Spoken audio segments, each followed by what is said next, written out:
Cool. Okay, All right. so happy to be sat here on a Friday recording another podcast, and I'm delighted to welcome Winfield Tufts to the podcast today. Winfield, how are you? I'm great, Johnny. Happy Friday. I have Yeah, Wimbledon on the background. What a great way to start the weekend. absolutely. So, a little bit of background on you. You are an extended workforce strategist and specialist, and the founder and principal at Featherstone Lee. We actually first got talking due to a LinkedIn post that you put out that I noticed titled Why Services Procurement Falls Short and What to Do About it. Um, I'll come on to in a minute. I would like you to do a bit of an introduction that kind of leads people into understanding how you came to write that article and how you came to, build all this expertise that you have in extended workforce strategy. Um, but as soon as I saw that, I thought, okay, this is interesting. Let me read this article. Let me check out what this guy's got to say. And I was really impressed, and I really enjoyed the article, and it got us into a conversation. And I'm happy to say it's brought us where we are now. Um, so to kick us off, would you like to give a bit of an introduction to yourself, your background, and kind of what led you towards the moment of writing that article? Yeah. And it's been nice to find some similar minded souls out there thinking about this topic. So I have 15 years of m- management consulting experience. I've worked in boutiques in the Big Four for over a decade, and I'm now running my own firm where I can really focus in on the extended workforce, which is a component of this workforce operations ecosystem. So when I think about the extended workforce, I'm not just thinking about contingent labor, contingent workforce in the gig economy from a freelancer perspective. I think about the entire non-employee population and how that segments into different components that enable organizations to get work done. To solve for that type of philosophical or solve for that type of big population, if you will, it requires, I think, a supply chain like mindset and philosophy. In the same way you need to track goods across the globe, you need to track productivity in workers. Who are they? Where are they? What are they doing? Who do they work for? How much do they cost? The reason I think about that from a supply chain perspective is because that's my background. When I was working at my previous firms, I grew up in the supply chain and operations space. I landed in procurement transformation where things just clicked and made sense. So I continued to invest my time in that, seek out projects in that. And I was able to grow in my companies in that space.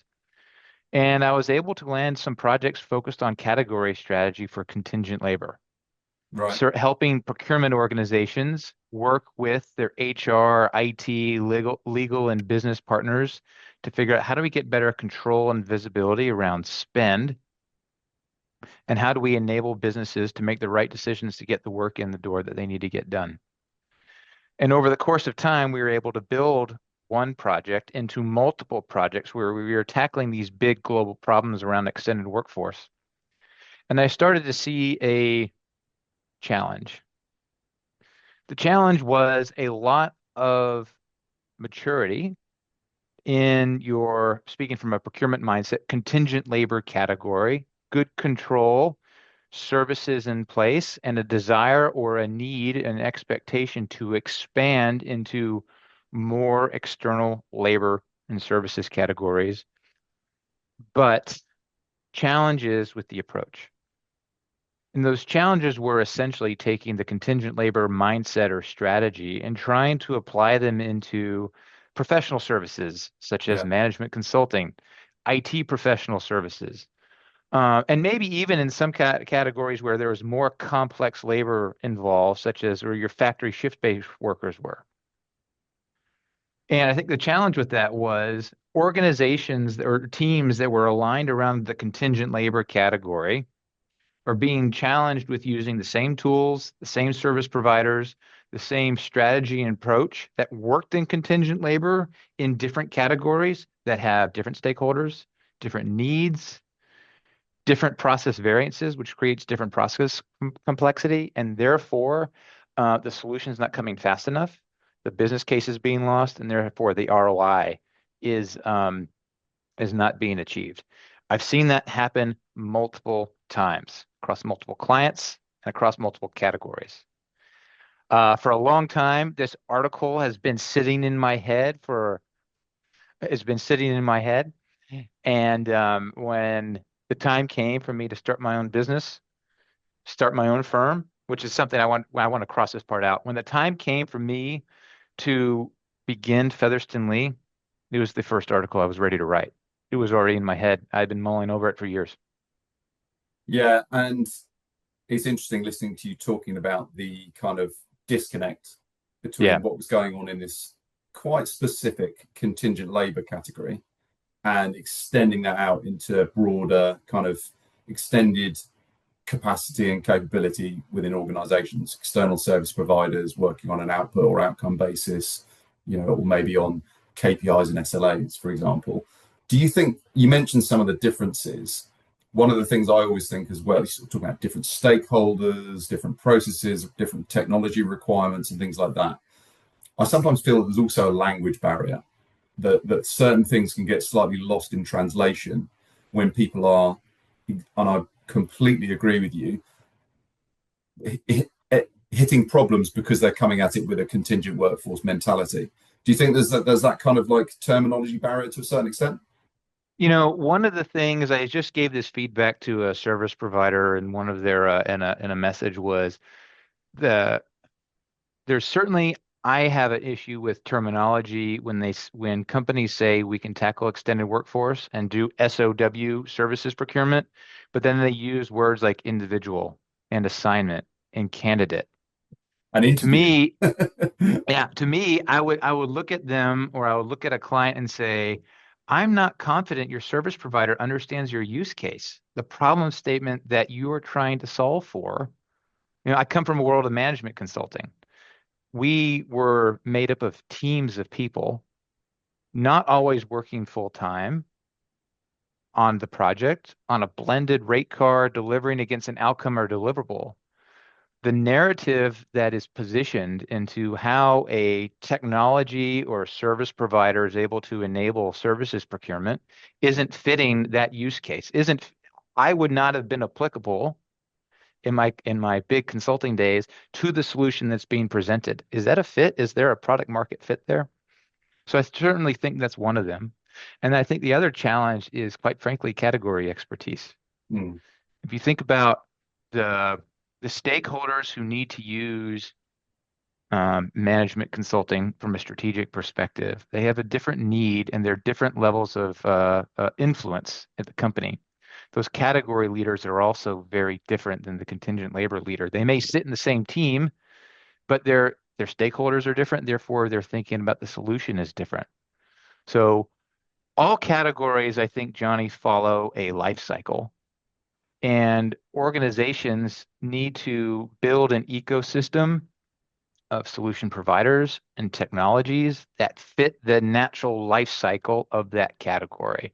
When it's time to go to market, when it's time to operationally manage, who are the suppliers that feeding into that, and how does specific technology, quite frankly, enable the business to self-serve Mm-hmm. in managing how they get work done. Yeah, I think that's a really important point you make in terms of the specificity, but also the fact of the ultimate objective is to enable the business to self-serve. It's being a technology vendor in this space. In the early days, our approach was much more talking to procurement about how we could help solve their problems, make them more efficient, save them time, create greater savings, and all that sort of thing. But what we've come to realize just through the market feedback, the important thing for organizations and actually for procurement teams to be able to help their organizations achieve is to actually make it easier for the end user, make it easier, Yeah. make it more compliant, make it faster, allow them to buy with value in mind, all this sort of thing. And that's Hmm. that's exactly what you're describing in the sense that it is about the end user. And ultimately, this comes back to your original point about this is about how organizations get work done. And if they can't get the work done effectively through whatever channel they need to do the work, they are not going to be able to compete in the market. And Yep. that's with such a fast moving, such a volatile market. If you can't get the best suppliers, if you can't work with them, speed to market, all these things, it's critically important. Especially when you look at the size of it. So I know that's something that you've kind of written about as well in terms of the size and the breakdown or the structure of how organizations get work done. What's your how do you come at that, and how do you see that looking across different organizations and different kind of industries? Mm. I think it classic answer. I think it all depends. Yeah. And every industry is a little different. So what I like to think about when I have a company who says we need to get our contract labor under control, we need to get our contractors under control, we need better contractor management, or even we need to better understand contingent workforce. My first question is, oh, what do you mean by that? Hmm. And more often than not, they can't really articulate it. When I say they, I mean team members. Some certain members may have a very exact definition, but I often see that the stakeholders, the end user customers, don't understand it, or peers don't get it either. So I try to think about what we say is like, all right, let's start at the top and just say your contractor population is your entire non-employee population. And it breaks down into three segments: staff augmentation, managed projects, and managed services. And I use very simple language because oftentimes what I've seen is that companies have tried to solve for this before. And when you use specific language, such as SOW or outcomes and deliverables, independent contractor, or even contingent labor, temp labor, there's a lot of emotions associated with those words. Right. So let's say, let's talk about how are you and what is the engagement model that you are using to um, what is the engagement or commercial model that you are using with this population in order to get work done? And then how does that segment across your your spend? And then what are the specific solutions or controls that you need in order to get better visibility, in order to get better spend control or even regulatory control? And so typically, I don't think you'll be surprised as to where companies typically start.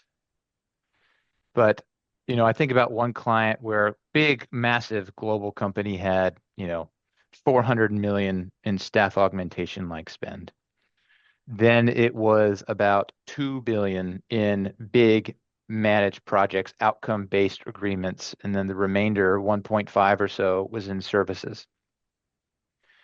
And I think typically you would see that when you're looking at the entire non-employee population, the majority of workers, the majority of spend sits in the bigger commercial agreements that sit on project-based service, ongoing BPO-based contracts. But teams start in staff augmentation, right? And when I think about staff augmentation, it's like when you're purchasing a resource from a supplier to do a specific job for a specific duration, oftentimes under the direction of a hiring manager, right? Yeah. You would typically see this in your contingent labor category, but sometimes, quite often, there's staff augmentation hidden in other categories of spend that gets missed. And what we do when we segment the total non-employee population from a spend perspective, and we say, all right, now that we understand the spend and we understand what we mean by contractor in terms of an engagement perspective, we can then say, what are the controls you need in order to control staff aug to manage services and projects from a contract delivery perspective, from a duration perspective, and what are the tools you need to enable the end-to-end process? I think very quickly teams realize, oh, there's greater risk in staff aug. Let's start with staff aug. Also, it's typically one category we can get control around to build momentum. And then we expand from there into the spend of population where we manage projects or even services, because we can expand category by category and build our internal stakeholder base of evangelists. Because I think even when you get into managed projects, you're going to have category complexity, category differences, regional differences that says we can't just go after all of our SOW, which again is another watch point. Let's go at it piece by piece and be very thoughtful and intentional into how we get more control over spend, more control over worker population, and enable our teams to make better business decisions. So one of the things you mentioned then was about the fact that people will typically approach contingent workforce as a kind of as a category within the overarching category itself. First, I agree with you. It's something that can be like fairly well contained. It's something where there are mature solutions, service provider solutions, there are mature technical solutions. It's a fairly well solved problem. Obviously, different companies are at different levels in terms of the maturity curve. But you mentioned about the risk in that area. You Yeah. mentioned almost like that being a particularly glaring risk. Are you talking about from a misclassification point of view? Or where do you see the kind of primary risk that is going to flag it and make people want to address that? Yeah, so there's a couple points. First of all, I think when we talk about the contingent labor category, the population that's under a staff augmentation like engagement model, it's most mature in your business professional services space. The minute you get into factory temp labor, shift-based, high volume demand labor, I would really challenge the belief that there's actually a maturity in the market. I think there's some emerging solutions, but there's a lot of maturity and capability to be gained in that space. And Right. so I think there's opportunity for programs that are in existence today to look at how can we get better control around the factory temp labor and how do we enable the plants to get things done as well. Um, and I lost track. I forgot your second question. Oh yeah, risk. So typically, from a risk perspective, there is often a question or a concern around this concept of misclassification. And I think that question also depends on the industry the company is in and what their history has been with misclassification. Yeah. I think typically we would recommend that certain subsets of the population, depending upon the nature of the agreement and how work is getting done, it is good to have what I would call a duration control, understanding how long these contractors have been on site and making good informed decisions as to whether it's time to convert them to an employee or to make a different transition to a different commercial agreement, i.e., big bulk staff augmentation perhaps is better suited, even has a business case with managed services offering. But misclassification isn't the only risk that needs to be thought about, and quite frankly, there may be more other risks that are more concerning and maybe may manifest themselves more quickly than the misclassification concern. One being, if we think about factory temp labor, I had a client who was worried about human rights, labor rights, you know, especially in the consumer products industry, where it's a lot of daily rate, hourly labor. The question is, are our workers being taken care of in the factories? I think about in that space as well, there's questions about safety risk. Yeah. Yep. And then I was talking to an old mentor of mine, and there's some recent articles getting posted too about the cybersecurity risk of workers and the IT access that they're getting, or the ability or lack of ability to confirm the identity of the gig worker that you're employing who's going to be working remotely, and are they really who they say their identity is.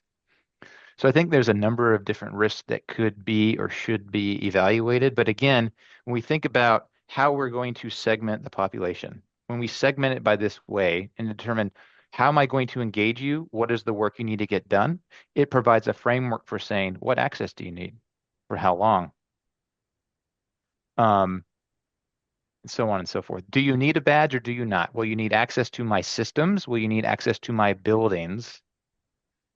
And then now with all that structured information, we're now able to say, all right, so what's the governance structure that lets us have visibility or oversight into Winfield did his project, it ended 6 months ago. He still has systems access. We have to turn that off and make sure that we're fixing that control gap, as an Yeah. example.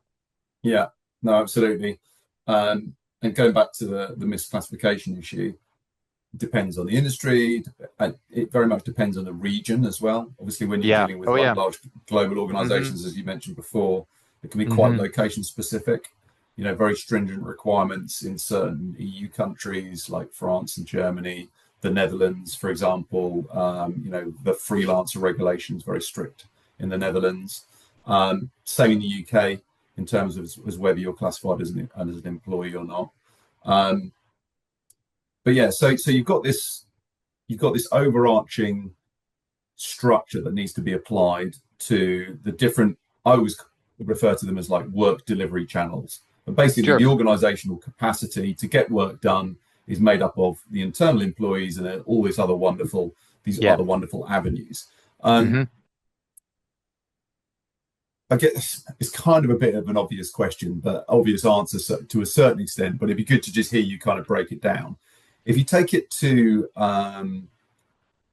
why is it not under control? Why do organizations not have this sorted? Because you kind of, if you take a real basic view of it, you say, well, it's clear and obvious you should have control over this. It's clear and obvious you should be able to answer the question of, that a CEO might ask, which might be, what's the most effective use of our resources? Why haven't they got it under control? I think a CEO might even ask a simpler question. How many contractors do I have in my network? And I don't think companies can answer that one. Who's on the pitch? Yeah, right. Why?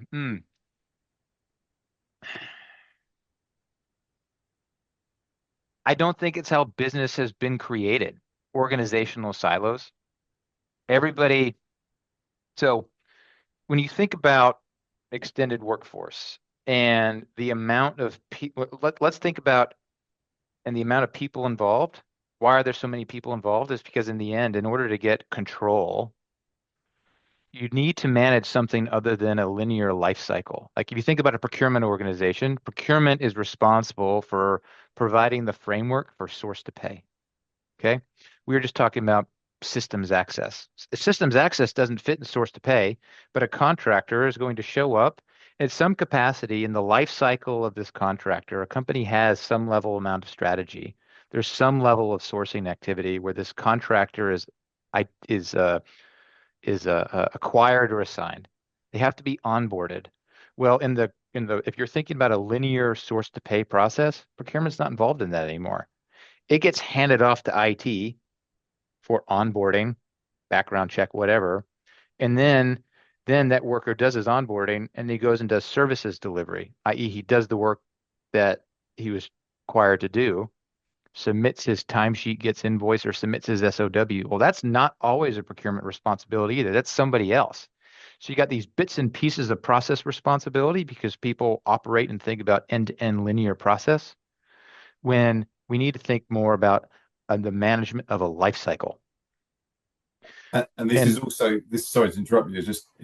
This is also where it ties into the point you're making around self-service, yeah, and that kind of it's a more holistic approach because otherwise you get this diffusion of responsibility, and certain people are responsible for certain parts of the overarching life cycle. But ultimately, on one end, you've got a buyer, service work buyer.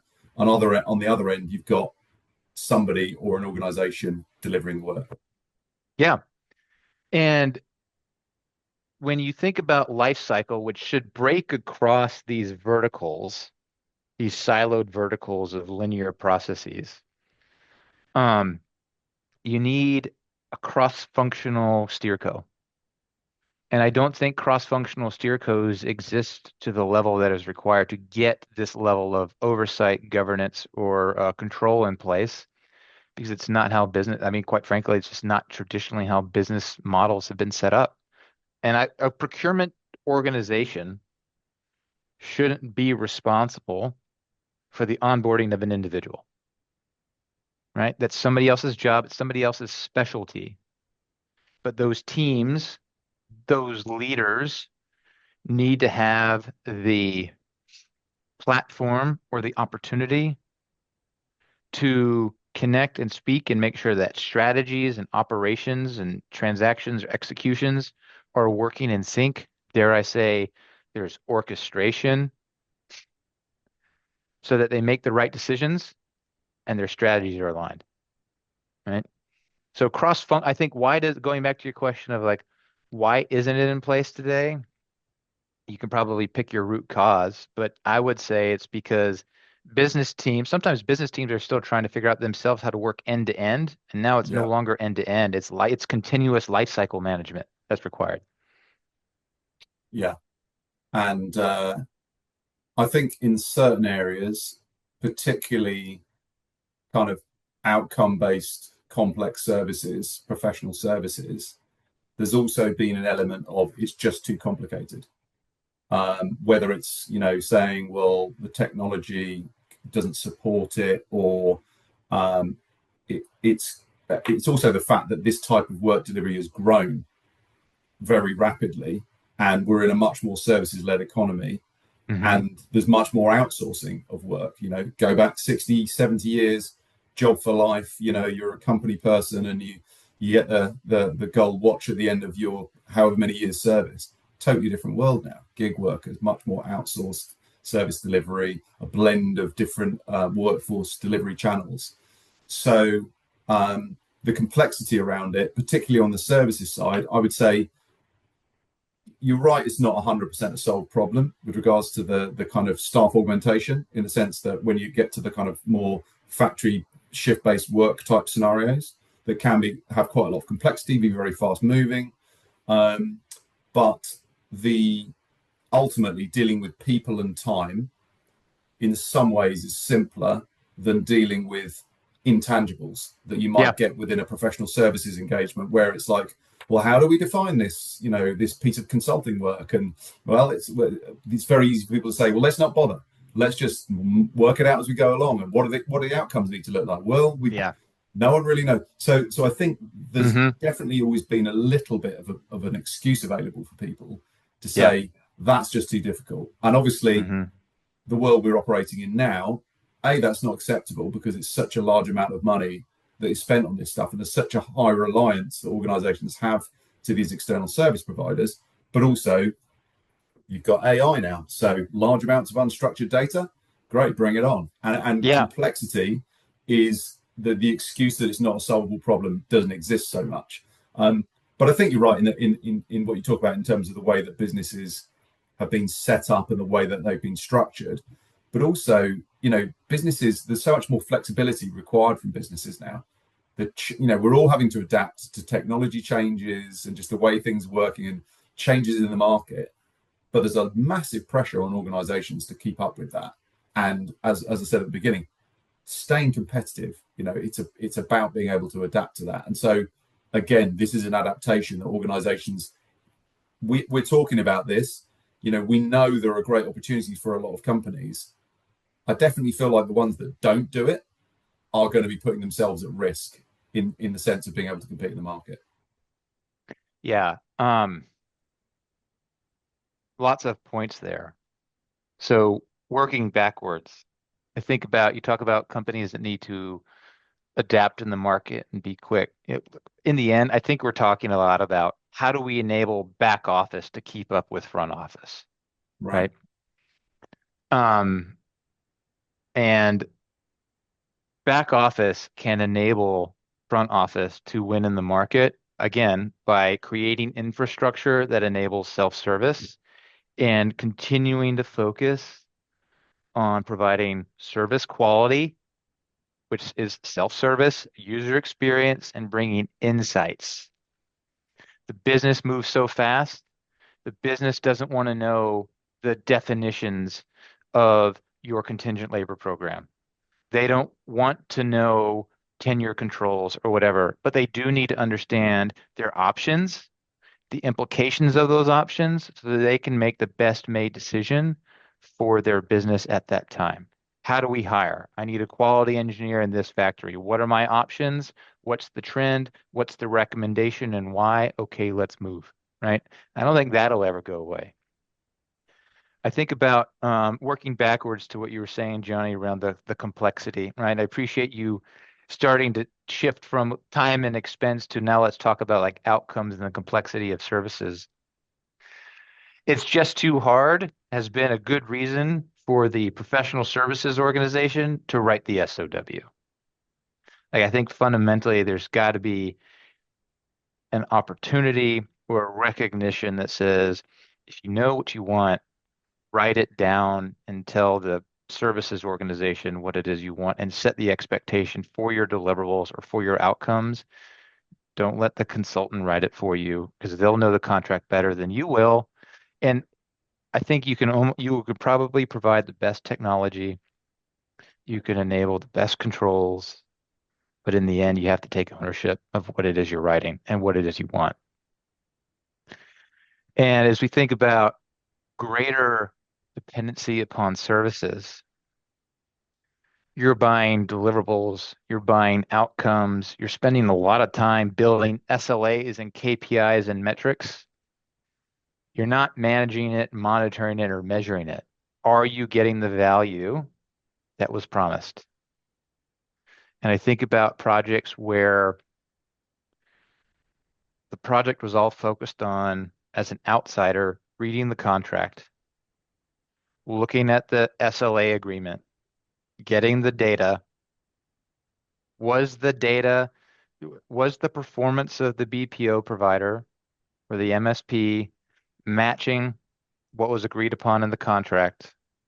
And if it wasn't, what's the rebate? What's the discount? What's the penalty fee, et cetera, that wasn't taken advantage of? Or what's the bonus to be given to the provider because they were achieving those numbers? I think of one project where it is a 100-page contract. I read it all. Yeah.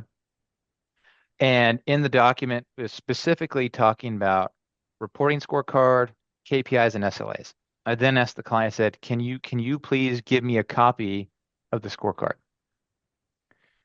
And I was looking at two completely different scorecards. I don't know, and so the feedback or the recommendation is spend time in your contract building what it is you want that's going to get you to that value, and make sure you have the mechanism in place that allows you to hold that provider and that team accountable to the outcome you're going to achieve. That's how you get control over a growing dependency upon services. And I think how you take complexity and make it simple. Yeah, yeah, I 100% agree, and it's something where there's a lot more meaningful conversation in the market. Um, but I do feel like it's still fairly immature in terms of a problem that has been solved by a lot of organizations. But that means there's a lot of opportunity to solve it. Um, so all of this stuff is, has its complexity. It's Yeah. very important to the organizations. Um, you've got these different ways that the organization can get work done. What do you see as the kind of structural breakdown? And we've discussed this previously, and I've seen a couple of the slides where you break this down very nicely in terms of from a structural element. And then what does that mean in terms of starting to get control? What does that lead on to in terms of the steps as far as you're concerned?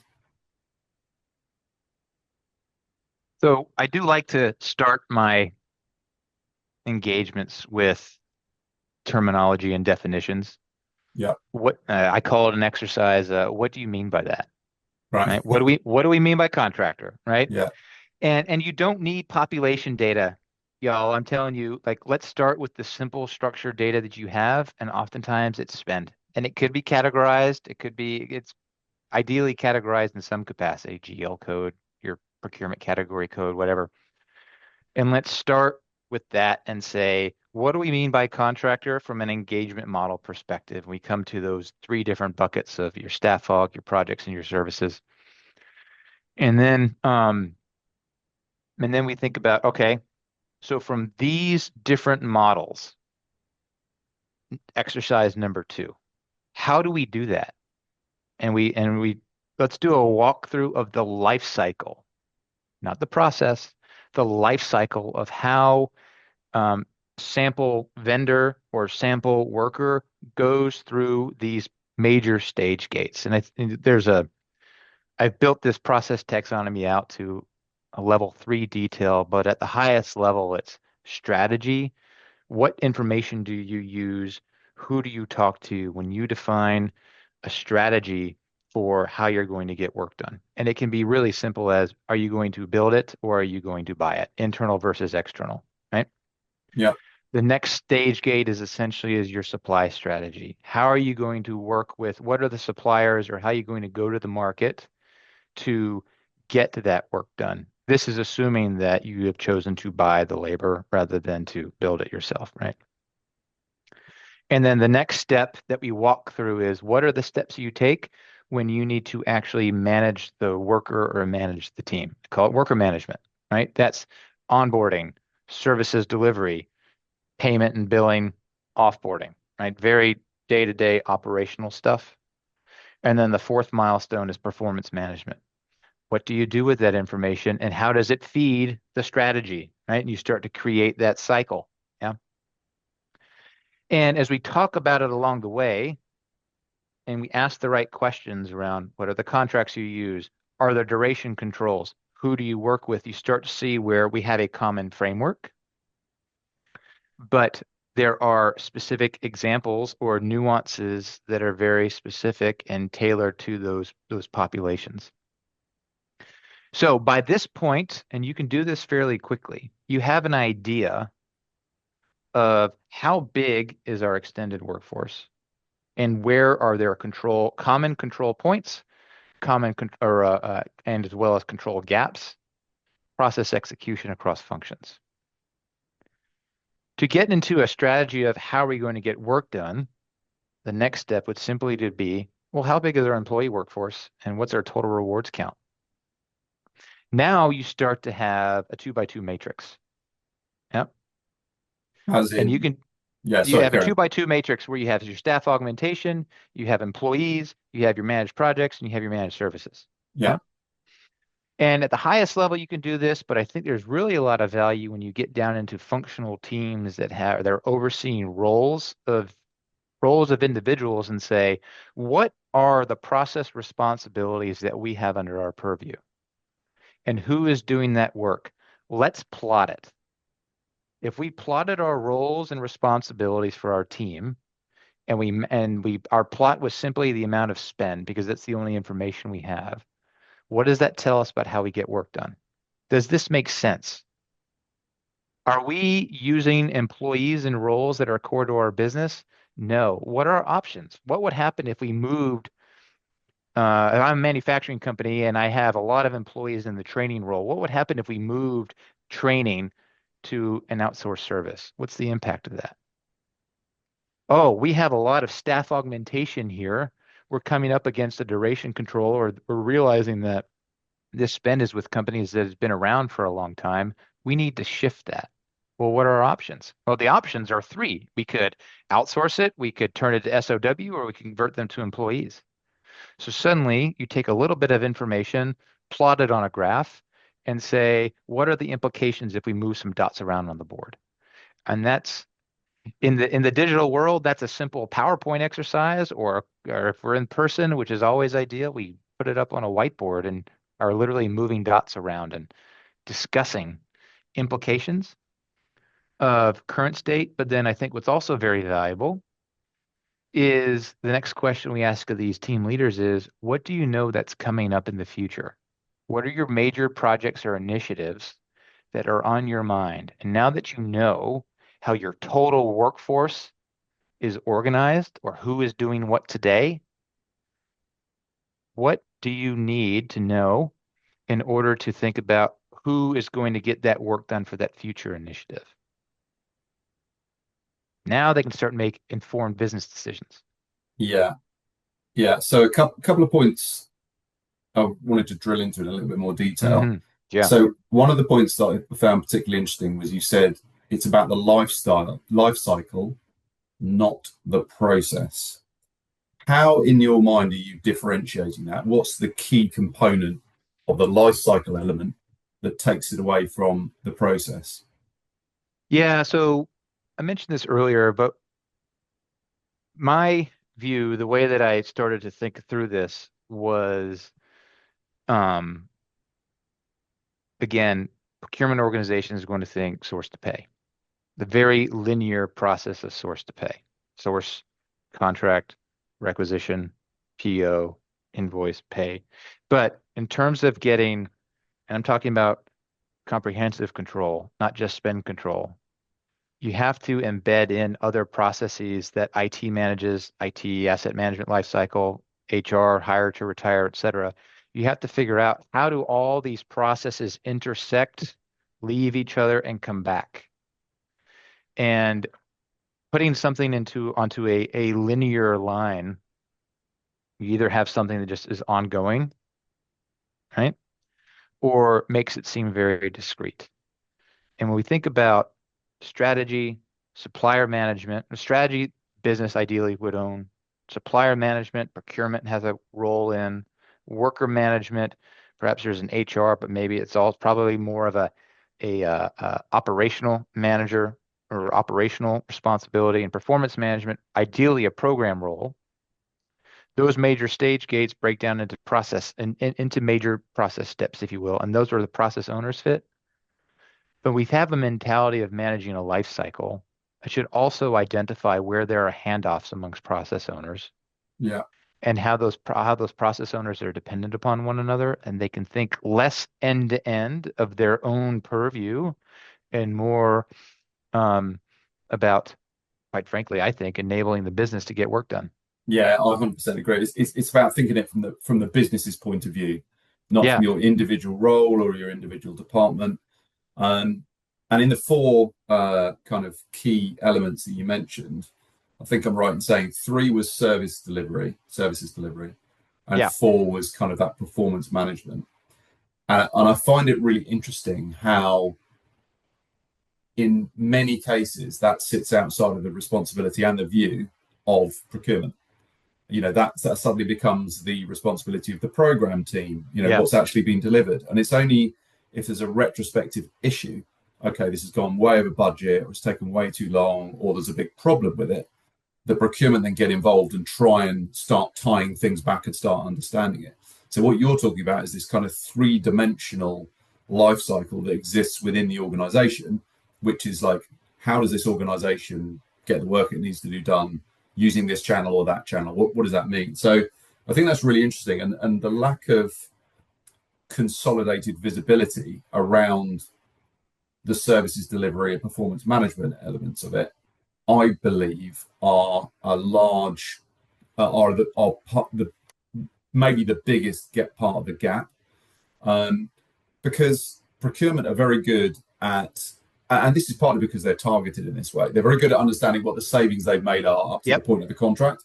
yep. What was the budget versus what was the contract? What was the highest bid price versus the contracted price, etc., etc. What are the rate Mm-hmm. cards?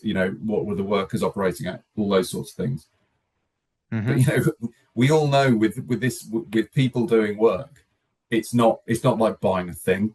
It's not just you've bought that thing. What you're buying might change over time, might Yeah. very easily change over time, or take more time, or be bigger or smaller, or totally different. So I think it's really interesting highlighting that. I like the way you position it in the sense of a life cycle versus a process, with that life cycle pertaining to what's the value how does the business get value out of this? How is the business effective in getting work done using this method? It's all Um, about empowering the business, empowering teams to make decisions and achieving outcomes. yeah, You know, the handoff between, we're going to talk about procurement, the time the contract is signed, value promised is at its highest point. yeah, By the time the contract is done, if it ever expires, value delivered is less than. And why? Um, Sometimes, real story, speaking to the contract owner who sat in operations, who was responsible for the project, didn't have access to the contract, literally didn't know what was in the contract and what was negotiated, therefore couldn't hold the supplier accountable to the service. yeah, So there's a disconnect. There's a disconnect between procurement and operations. And true stories, interviews, it's not my responsibility. Yeah. And for that individual, for that team, it may not be. It doesn't have to be.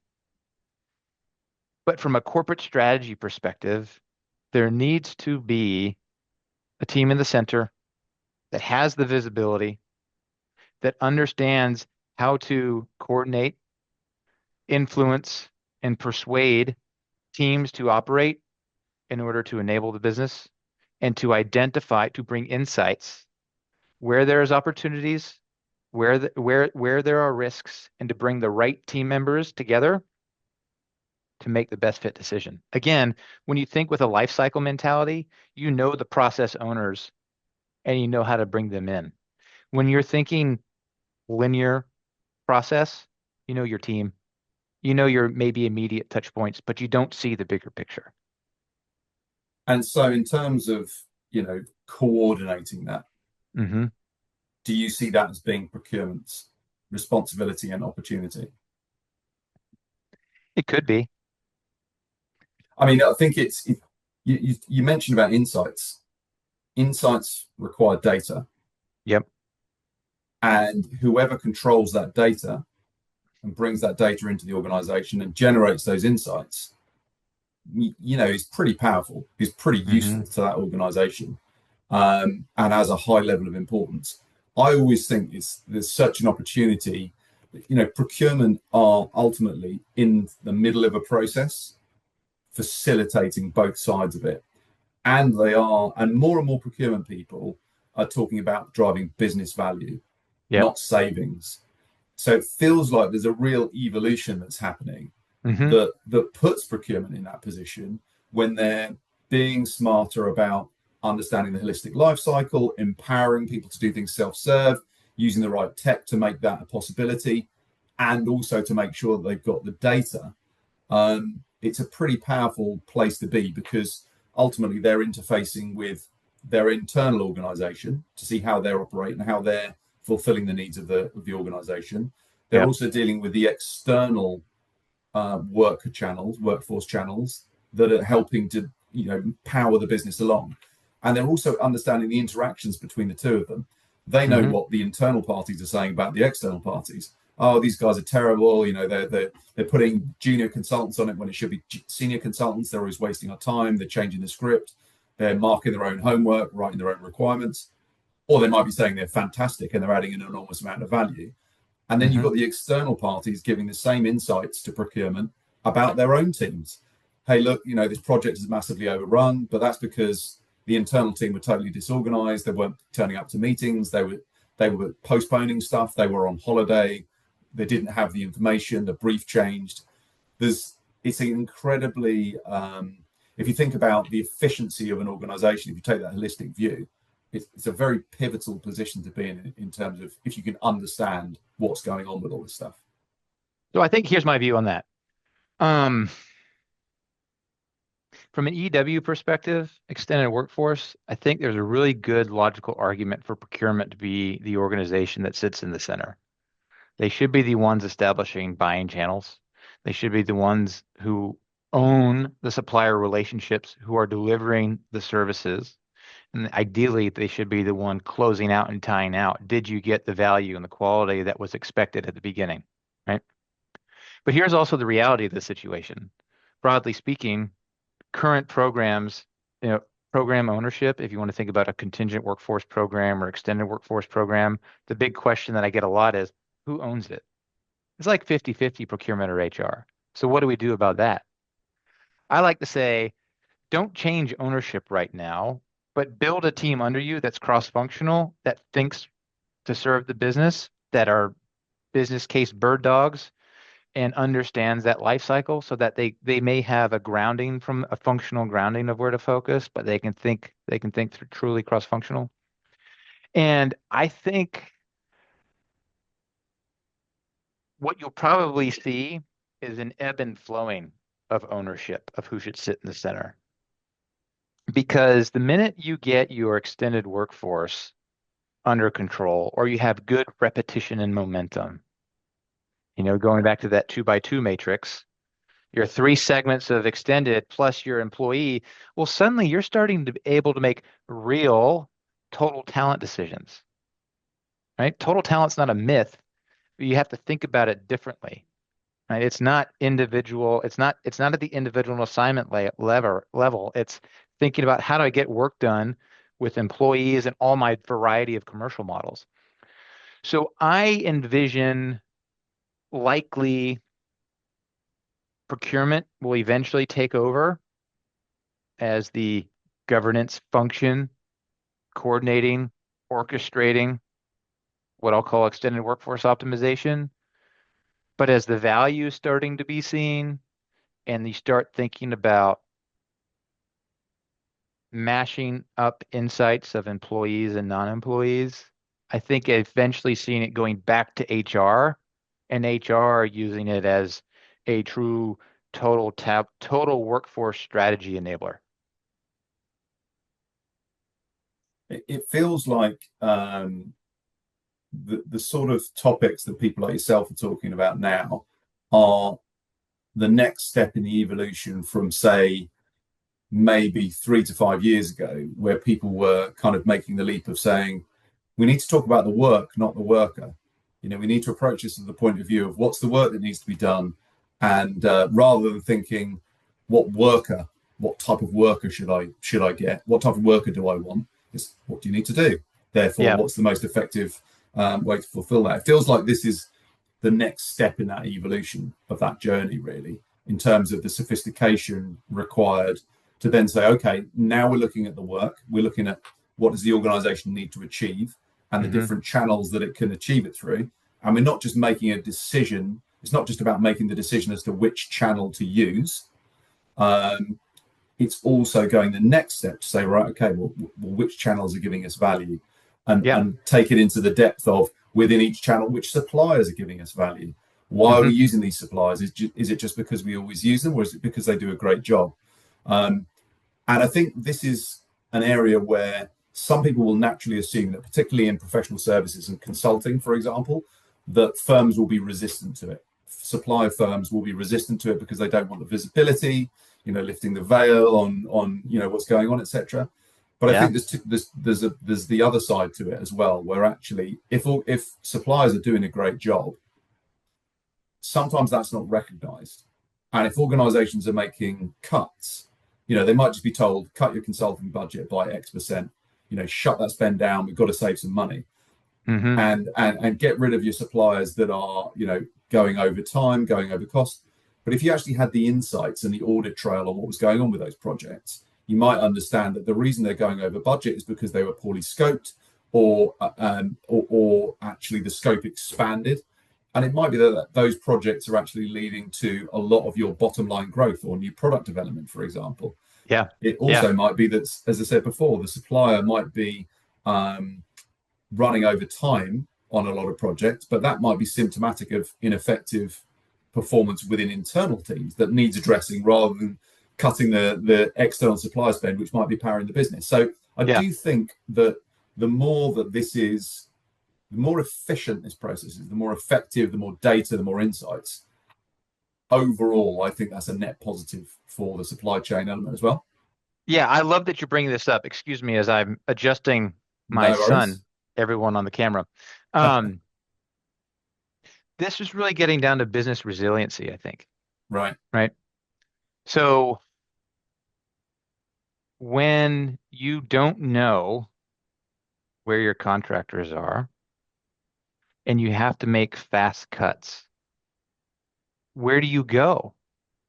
If you don't know what they're doing, it's really hard to make cuts. You go where you know there are workers doing it. And I dare say that there's increased risk that because you don't have visibility into your extended workforce, you have to look at your employee workforce. And that's really sad.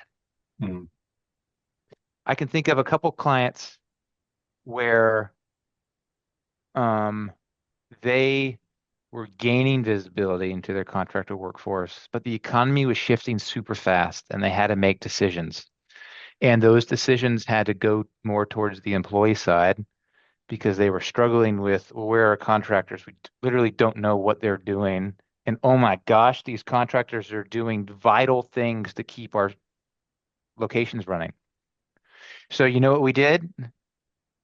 We put up a 2 by 2 matrix and said, all right, for the future, let's talk about the roles and the work that's getting done and think about as what are the roles that are critical to your business that aren't in your employee workforce? And what are options you have to bring them back? And how do we make sure that this exercise, this really simple exercise, is done twice a year so that we can always think about if and when economy shifts, what are our options to make adjustments quickly? Are we engaging, are we using providers in roles that will create slow transition when we need fast? And therefore, do we need to change up our commercial model or our supplier management, our supplier strategy, or our work strategy to get stuff done? I, I would naturally assume that for C-suite executives, that's something they can buy into. You know, organizational maneuverability, flexibility, being able to react in the market. How difficult has that been in those situations to really kind of sell that into organizations at that executive level? You know, what we're really talking about here is talking to an operations officer. And I think it's still a little difficult. The best projects where we've been able to have greatest success is, for one, when the operating leaders are involved and are in the room.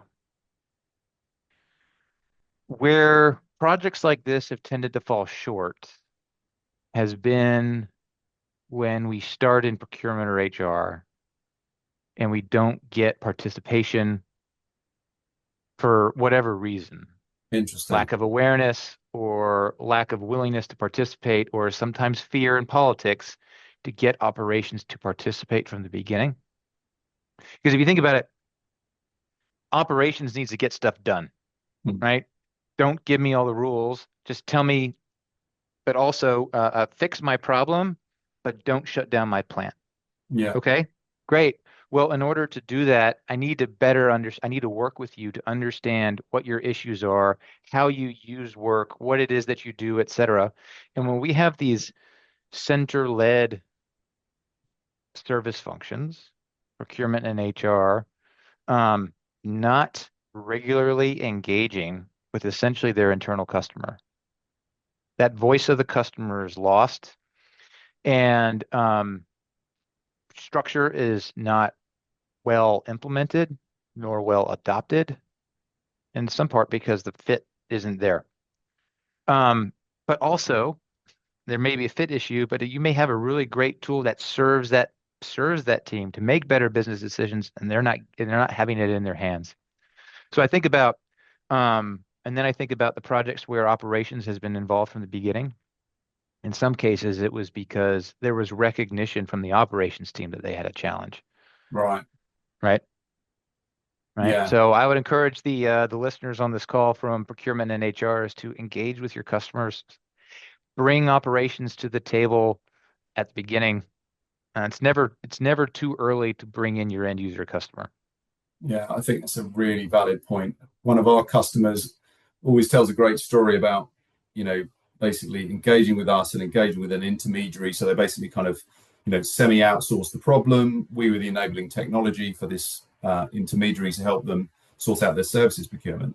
And one of the crucial things that they did, the key stakeholder, it was absolutely, a given from the start, was he basically had what he called his tiger team, which Yeah. was effectively almost like the most dissenting, pedantic people from Yeah. operations Yeah. that were likely to put up the objections to go, why are we even doing this? What's this?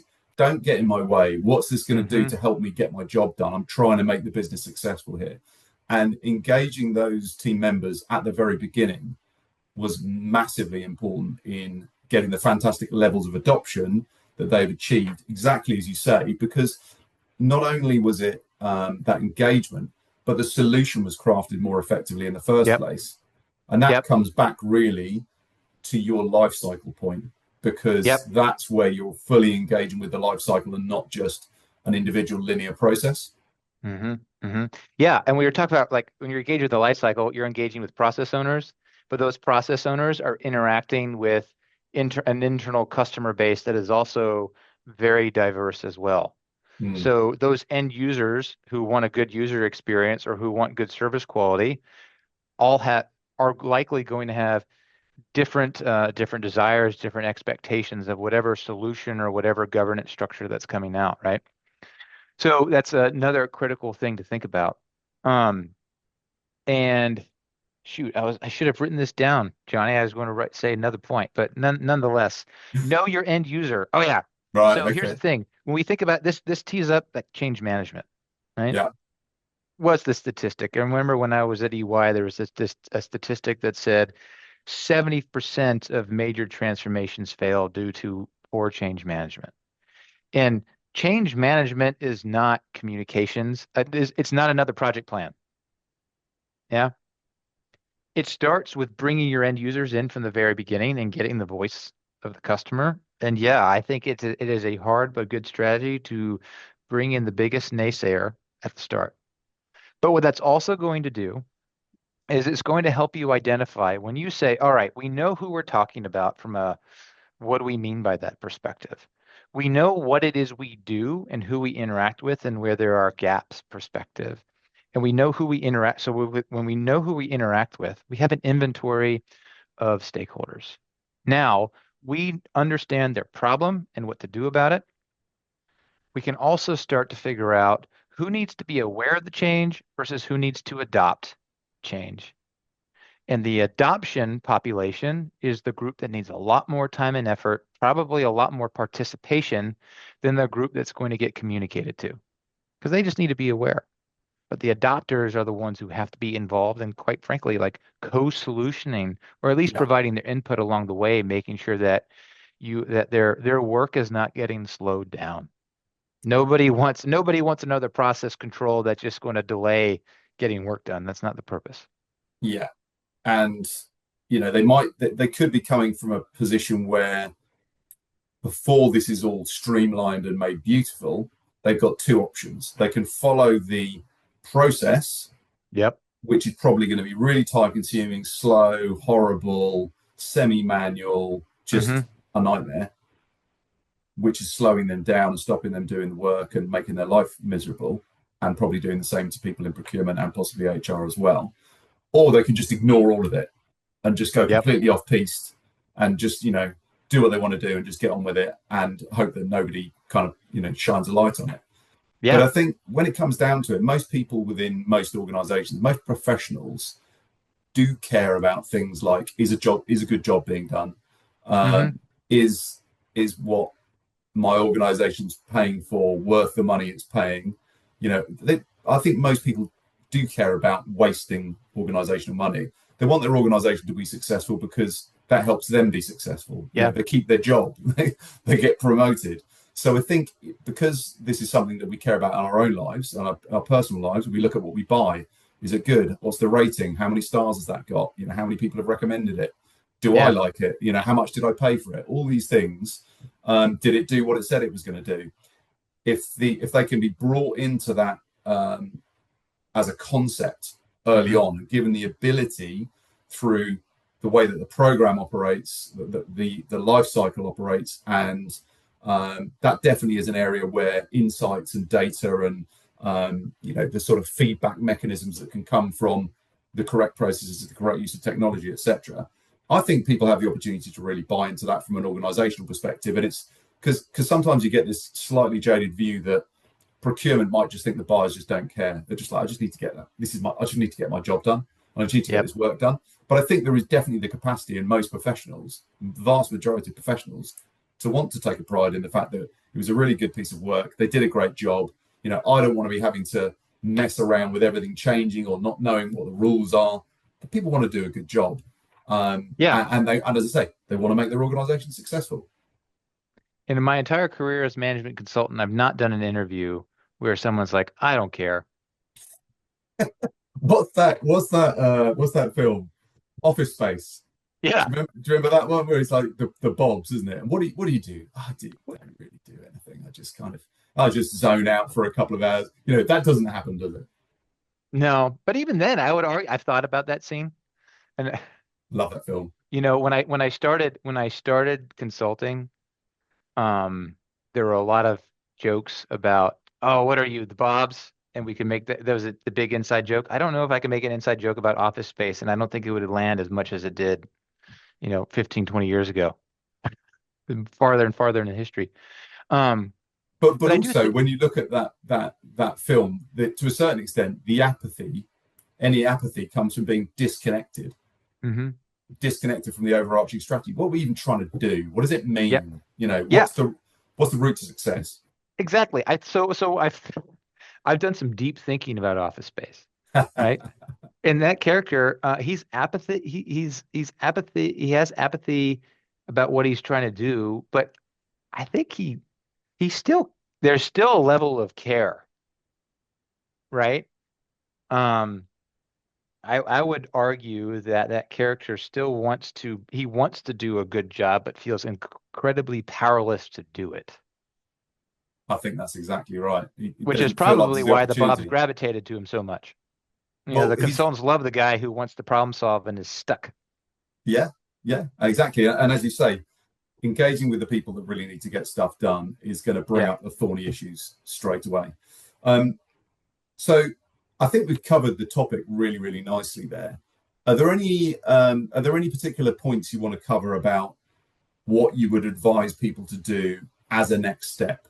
In terms of engaging with the market, their peers, understanding things, or just what they might do to get started. Oh man. Yeah. Um, there's a phrase that I used a lot. How do you eat an elephant piece by piece? Yeah, And I really think about it as you don't need technology to get started in this space. You will need technology in the future, but before you can, let me think about my response for this second. I think what you need to get started is three things. You need some simple, structured data. You need to think about how are you engaging with your extended workforce or your services supply chain on a commercial level. And you need someone from the business that wants to work with you and solve problems.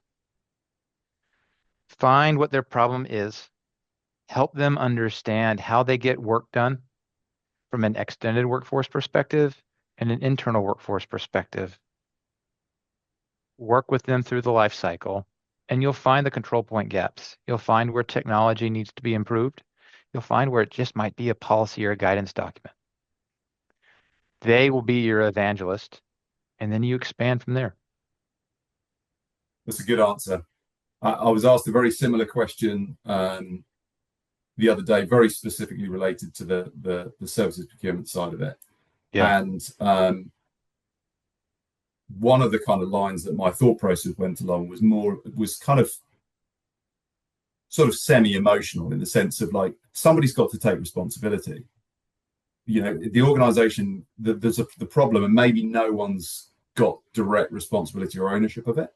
Yeah. That's an opportunity for Yeah. somebody to really take responsibility and say, let's do something cool. Let's really make this beautiful and streamlined.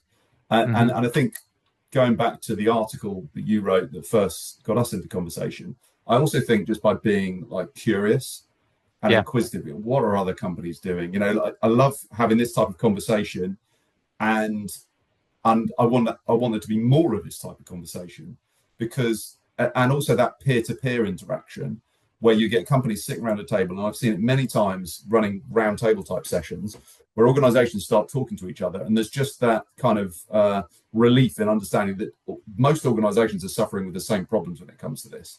Yeah, You know, totally. it's not unique to you. There are other people trying to solve it. People have got different ideas. And then, as you say, having those internal conversations, understanding the problem, of what it specifically looks like within that particular organization, with its own technology setup, with its governance infrastructure, with its particular industry foibles and all those sorts of things. There's a lot that people can do, and say, the conversation within the market is helping to move these things along. And I'm really grateful for you being a voice in the market, putting your opinions out there, and having this problem-solving attitude towards it. Because I think it's a really worthwhile conversation, and I think it's the sort of conversation that a lot of people want to have. So I really appreciate it. I'm glad to be here. I had just one more anecdote on that is I have a mentor who has a program. They have the right tools in place. They're transacting. So he went to his stakeholders. He said, if we could help you solve one problem that you're wrestling with, what would it be? Right. And it was IT, cybersecurity. Right. So the program leaned into, from the life cycle perspective, improving the onboarding and the offboarding steps of the life cycle. This is someone who sits in talent acquisition, but he's Right. thinking from a life cycle mentality. He found a stakeholder who got value from the program, and now they're expanding. So start small, find someone to partner with, provide service quality. And Johnny, I appreciate the opportunity to participate in this platform with you and Zivio. And really happy that I found some like-minded souls with hashtag services procurement on LinkedIn. Excellent. And, as I said, looking forward to seeing the conversation just grow and grow. Yeah, So thank you so much. How would you recommend people find you? Obviously on LinkedIn. I know you're quite active on LinkedIn, but what's the best places for people to find you? sure. My email is winfield@featherstonlee.com. That's WINFIELD at featherstonlee.com. My website is Featherston Lee, but you can also find me on LinkedIn. I'm pretty active on LinkedIn, so I can respond relatively quickly as well. Brilliant stuff. Well, listen, thank you so Thanks. much for joining me. I really appreciate it. Keep the conversation going, and I look forward to hopefully us, no doubt, catching up again soon. All right, Johnny, have a great weekend. Thank you very much. You too.